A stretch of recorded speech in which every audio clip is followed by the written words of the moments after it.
கடலூர் மாவட்டம் சிதம்பரம் பகுதியில் பிரசித்தி பெற்ற அருள்மிகு ஸ்ரீ அனந்தீஸ்வரர் ஆலயத்தில் நவராத்திரி முன்னிட்டு அருள்மிகு ஸ்ரீ சௌந்தர நாயகி அம்மனுக்கு தொடர்ந்து சிறப்பு அலங்காரங்கள் செய்யப்பட்டு சிறப்பு பூஜைகள் நடைபெற்றது.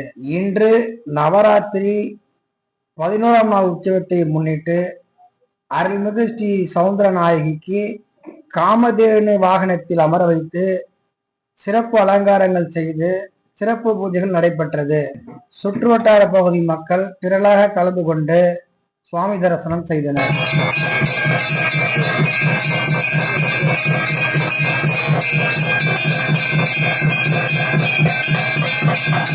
மற்றும் அம்பாள் அம்பு விடும் நிகழ்வு நடைபெற்றது.